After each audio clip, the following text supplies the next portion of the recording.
Arrivé à Florac.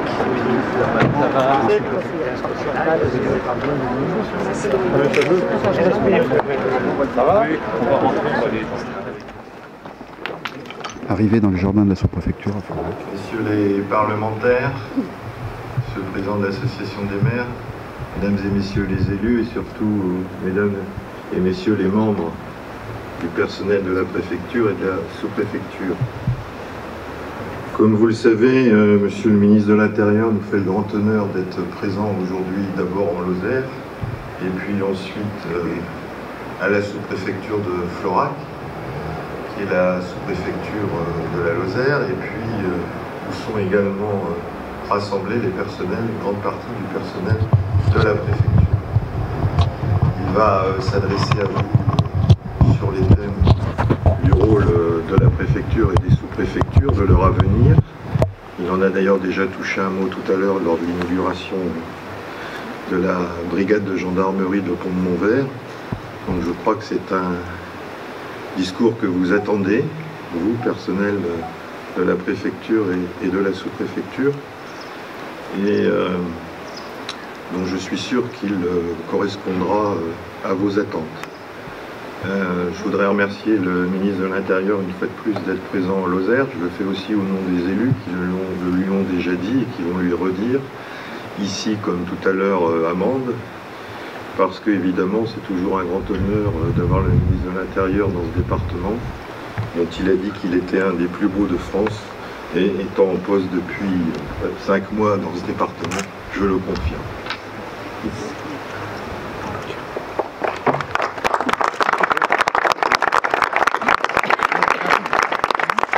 Bien, monsieur le préfet, monsieur le sous-préfet, monsieur le sénateur-maire, messieurs les parlementaires, monsieur le député, mesdames et messieurs les élus, mesdames, messieurs, je voudrais tout d'abord remercier le sous-préfet et le préfet de m'offrir l'hospitalité de cette sous-préfecture de Florac pour m'adresser à chacune et chacun d'entre vous. Il est vrai que ce voyage en Lozère est pour moi comme une pause dans un agenda qui est particulièrement dense, chargé, difficile, avec les questions européennes et migratoires, la question de la lutte contre le terrorisme. Bref, il ne manque pas de sujet et je suis venu ici vous parler de la réforme de l'État et de la manière dont nous devons ensemble essayer d'améliorer le service public des préfectures et des sous-préfectures dans un contexte où un certain nombre de territoires ont à tort ou à raison le sentiment de la relégation, où il y a une interrogation forte sur la capacité de l'État de rester de plein pied dans les territoires ruraux, et où il y a parmi les personnels des préfectures et des sous-préfectures des interrogations quant à l'avenir du service public dans lequel ils s'engagent et s'investissent depuis tant d'années avec un talent, un dévouement, un engagement que je veux saluer. Car beaucoup ont tendance à considérer que le ministre de l'Intérieur, c'est d'abord le ministre de la police, de la gendarmerie et de la sécurité civile. Et on oublie qu'il est à part entière aussi le ministre des préfets, des personnels des préfectures et des sous-préfectures. Et je ne veux jamais me rendre dans un territoire, quel qu'il soit, sans venir à la rencontre des personnels des préfectures pour leur dire la manière dont je vois l'organisation de l'administration de l'État, dans un contexte de réforme territoriale et dans un contexte aussi où les Français ont besoin de services publics. Parce que dans un contexte de crise qui s'enquiste depuis de nombreuses années, le service public est le patrimoine de ceux qui n'en ont pas. Et par conséquent, se battre pour le maintien des services publics, c'est se battre pour le lien social, c'est se battre pour l'accès à la connaissance, à la culture, à l'école, c'est se battre pour l'accès égal pour tous au numérique. J'ai constaté d'ailleurs en traversant les vallées que c'est difficile de pouvoir recevoir un coup de téléphone. J'espère que nous allons tous faire nos meilleurs efforts, parce que le président de la République qui cherchait à me joindre a pu me joindre simplement quand je suis arrivé à Florac. J'ai failli me faire gronder, comme si j'étais moi seul responsable de la manière dont les télécommunications parviennent jusqu'au territoire. Mais en tous les cas, je sais la préoccupation du service public en milieu rural, et c'est ce dont je suis venu vous parler aujourd'hui.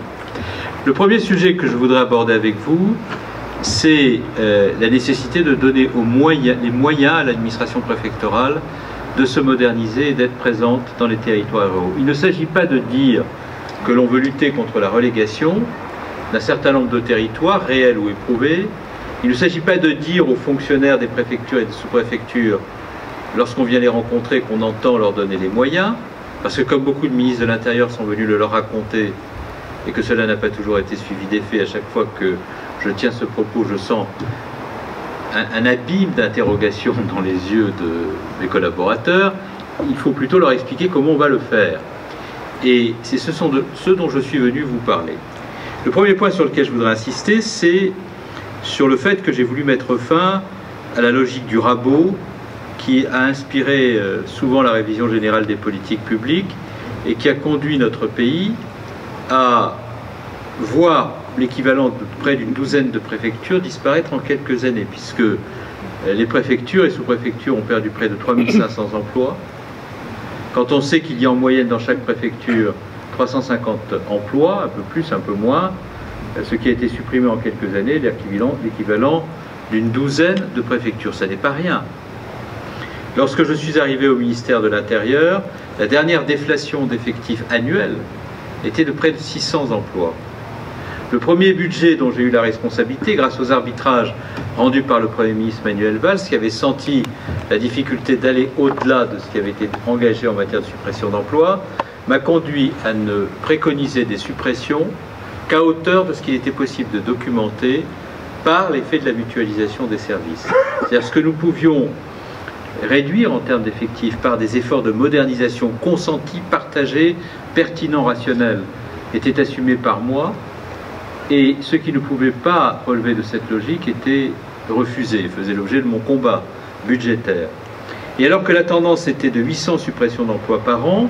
600 l'année précédant mon arrivée, l'an dernier c'est 180 emplois qui ont été supprimés, c'est-à-dire infiniment moins qu'auparavant, et cette année ce sera du même ordre, c'est-à-dire que nous ne supprimons que ce qui peut être documenté par la mise en place, par exemple, des plateformes interdépartementales de naturalisation ou d'un certain nombre de plateformes départementales de mutualisation, à l'instar de ce que vous avez fait ici, avec la plateforme positionnée à Mende concernant les titres et qui fait que vous avez réussi à faire de ce point de vue-là un effort de modernisation, de rationalisation, une réforme structurelle absolument exemplaire. Donc, le premier sujet sur lequel je voudrais insister, c'est que nous ne pouvons pas assurer la présence des services publics préfectoraux et sous-préfectoraux dans les territoires ruraux si l'on continue à supprimer des emplois en nombre. J'ai voulu mettre fin à cette logique et le nombre de déflations d'effectifs est exactement à l'unité près celui que nous pouvons assumer en raison des mutualisations et des transformations que nous conduisons. Le deuxième sujet sur lequel je voudrais appeler votre attention, c'est que je pense que l'on peut aller au-delà, mais qu'on ne peut pas aller au-delà n'importe comment. Que nous pouvons aller au-delà simplement si nous engageons une réforme structurelle de notre administration reposant sur une idée très précise de ce que doit être la préfecture et la sous-préfecture du XXIe siècle. Qu'est-ce que j'entends par là? J'ai proposé aux organisations syndicales de mettre en place sur les titres d'identité, sur un certain nombre de documents, à l'instar des cartes grises par exemple, des évolutions permettant la création de plateformes nationales qui nous permettront de créer et de dégager des marges de manœuvre, faire des économies, bien au-delà de ce que le ministère du Budget nous demande de réaliser. Pourquoi est-ce que j'ai voulu faire des économies au-delà de ce que le ministère du Budget nous demande de réaliser à travers la mise en place de ces plateformes nationales de titres, notamment? Tout simplement parce que j'ai envie d'utiliser le solde entre ce que le budget me demande de rendre et ce que je vais pouvoir économiser pour recréer des emplois dans des territoires comme la Lozère. C'est-à-dire que je pense que si nous arrivons à rendre 2000 emplois par l'effet des réformes structurelles, là où on nous demande d'en supprimer simplement 1300 sans réforme structurelle, le solde de 700, je souhaite le réinjecter dans les territoires, dans les préfectures, dans les sous-préfectures, là où il y a un besoin de personnel et là où les personnels sont à la peine. Parce que, pour m'être intéressé particulièrement à ce qui s'est passé en Lozère au cours des derniers mois,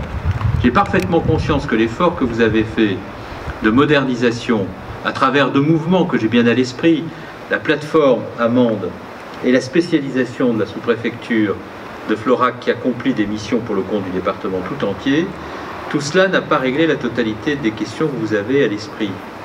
Et vous avez le sentiment que malgré ça, il y a encore du chemin à parcourir. Eh bien, la proposition que je fais aux organisations syndicales,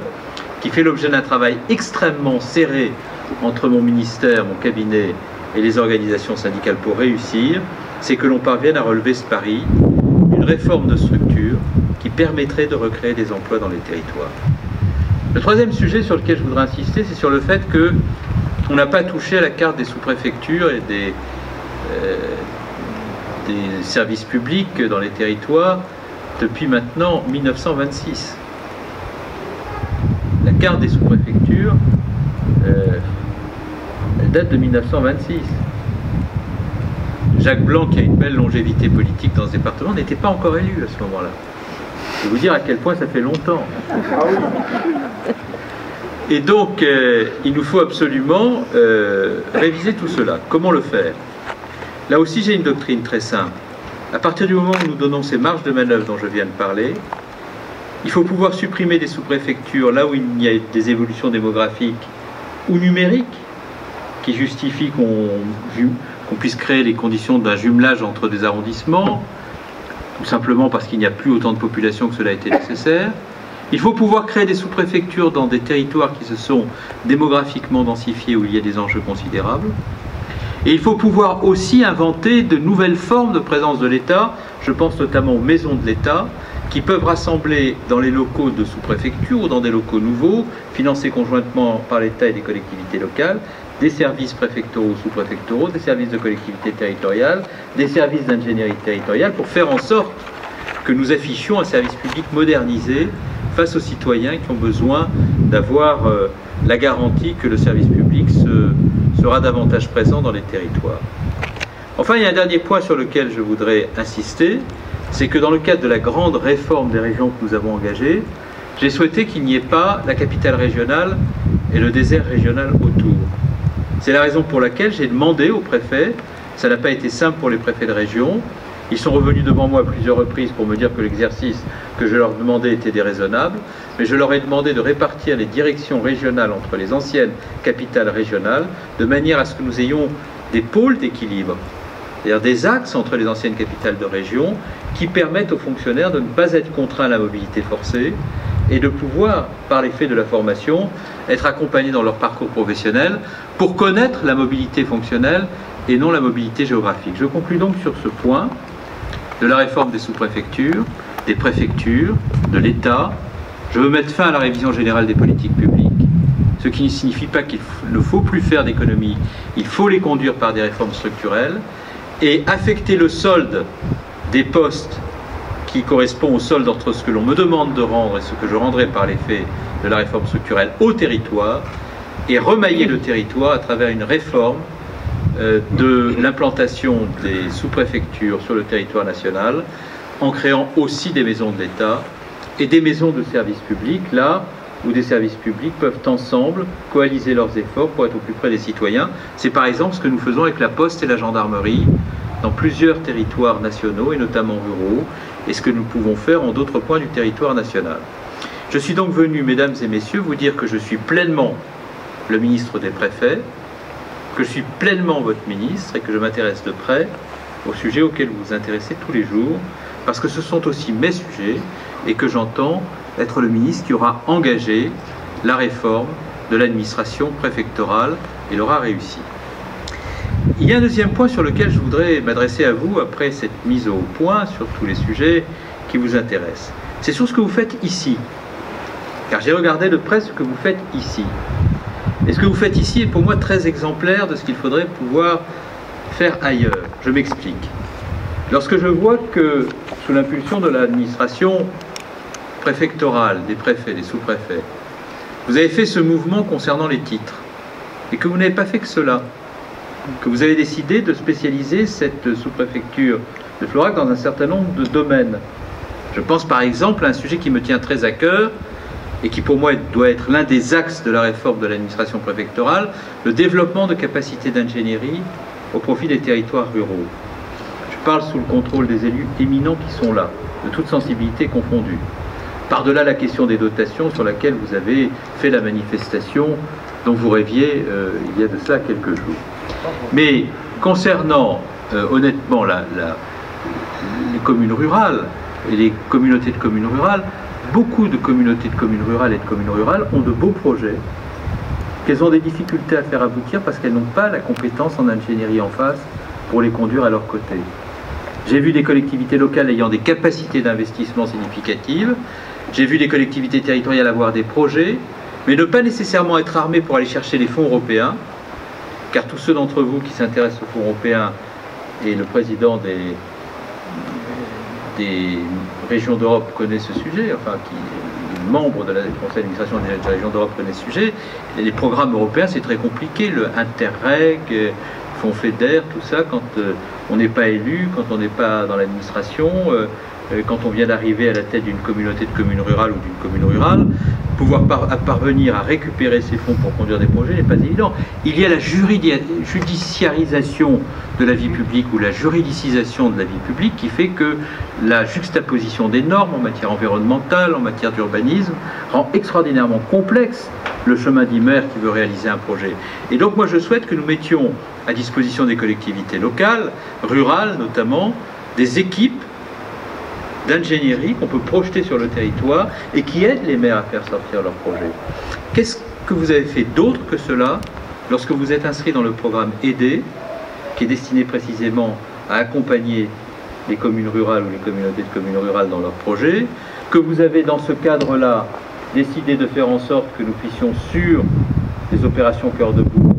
faire des efforts, sur les questions de santé, définir des orientations, sur la politique de l'eau, puisque je crois que vous y êtes également intéressé, définir des projets, sur la question de la filière bois, engager des actions. Bref, ce programme a été un programme très emblématique de ce qui peut être fait en matière d'ingénierie et au bénéfice de territoires qui ont besoin de développer des projets. Il y a un deuxième domaine dans lequel vous avez été tout à fait excellent, c'est la formation. La formation des personnels en vue de les accompagner vers des missions nouvelles. Je crois que vous faites partie des quelques 13 sous-préfectures françaises qui se sont inscrits dans un programme de formation, tout à fait excellent, parce que moi je souhaite que chacune et chacun d'entre vous, dès lors qu'on engage cette réforme, puisse avoir une perspective de carrière, puisse se former, puisse trouver intérêt à changer de métier, ou alors au contraire à approfondir ses connaissances pour aller plus loin dans la carrière et progresser. Et donc, de ce point de vue-là, cette sous-préfecture, je ne suis pas venu là simplement par le hasard des routes, parce que c'est magnifique, ou parce que j'avais un trou dans mon emploi du temps. Je suis venu ici parce que depuis longtemps, je sais ce qui s'y fait, et que je voulais valoriser ici ce qui se fait, d'abord pour vous encourager, puis ensuite pour vous dire que j'ai l'intention de m'inspirer de ce qui se fait ici, pour essayer de le faire ailleurs. Je voudrais conclure mon propos, pour ne pas être trop long, en vous envoyant deux messages. Le premier message, c'est celui de la grande considération dans laquelle je tiens les personnels des préfectures et des sous-préfectures. Parce que nous avons vécu des épreuves ces derniers mois, je pense à la lutte contre le terrorisme, mais pas seulement. J'ai vu par exemple ce qui s'est passé au moment de la Germanwings, dans le département des Alpes de Haute-Provence, où j'ai vu une préfète, des sous-préfets, des personnels de préfecture, nuit et jour sur le théâtre du crash, pour accueillir la famille des victimes, pour apporter un soutien aux gendarmes, aux polices scientifiques et techniques, pour être aux côtés des sapeurs-pompiers qui, jusqu'à la dernière minute, essayaient de sauver des vies. J'ai vu ce dévouement-là, mais j'ai vu aussi, lorsqu'il y a eu des attentats du mois de janvier, les personnels de la préfecture de la région Île-de-France ou de la préfecture de police de Paris, aux côtés de tous ceux qui se battaient pour essayer de récupérer les terroristes qui pouvaient encore frapper, ou qui étaient présents dans les cellules de crise, ou qui étaient tout simplement aux côtés des familles brisées pour essayer, dans un contexte d'effroi, d'apporter un réconfort. Eh bien, cet engagement-là, cette passion du service public, cette foi dans le service public, elle est votre grandeur, elle est votre engagement professionnel, et elle est aussi l'explication de la gratitude et de l'estime que les Français vous expriment régulièrement et qui les conduisent à aimer tant le service public. Parce que je ne vois pas comment on peut aimer le service public sans aimer les fonctionnaires. Ça me paraît assez incompatible. Quand on aime le service public, on doit nécessairement avoir pour les fonctionnaires quelques considérations, parce que le service public, ce n'est pas quelque chose de désincarné. Et c'est vous qui l'incarnez dans les territoires. Moi, je me souviens d'avoir été maire d'une ville qui est un peu plus au nord, qui est la ville de Cherbourg, ce qui me conduit à dire que la Lozère est presque le plus beau département de France, puisque pour moi, le plus beau, c'est la Manche, ce qui est normal. On a le droit d'avoir son petit chauvinisme au fond de soi, qui est une manière de fidélité à la terre qui vous a élu. Mais je me souviens très bien que lorsque j'étais maire de Cherbourg, et nous avons aussi vécu des catastrophes terribles, l'attentat de Karachi, des tempêtes, etc., les premiers qui étaient dans mon bureau, lorsqu'il s'agissait d'aller porter secours ou de réconforter, c'était les fonctionnaires municipaux et les fonctionnaires de l'État. Donc, je voulais vous adresser ce message vraiment de gratitude et de remerciement. Et puis, le deuxième message que je voulais vous adresser, c'est aussi un message d'énergie et d'espoir. Je ne sais pas si vous avez remarqué, mais dans ce pays, la presse, la classe politique, toutes tendances confondues selon les périodes, a tendance à l'autodénigrement de notre propre pays. C'est toujours mieux ailleurs. La France est toujours condamnée à perdre. C'est comme si nous avions au fond de nous-mêmes un doute lancinant sur ce dont nous sommes capables. Eh bien, pour être dans cette responsabilité au ministère de l'Intérieur depuis un peu plus d'1 an, pour avoir accompagné le pays dans bien des épreuves, pour l'avoir aussi rencontré en son cœur dans des territoires comme celui où nous nous trouvons aujourd'hui, je sais que ce pays est capable de donner le meilleur de lui-même et je sais que vous êtes engagés pour que cela soit possible. Et pour ces raisons aussi, je voulais vous adresser mes sincères remerciements. À vous toutes et à vous tous, merci pour ce que vous faites, merci pour ce que vous faites et pour ce que vous êtes. Vive la sous-préfecture de Florac, vive le département de la Lozère, vive la République et vive la France.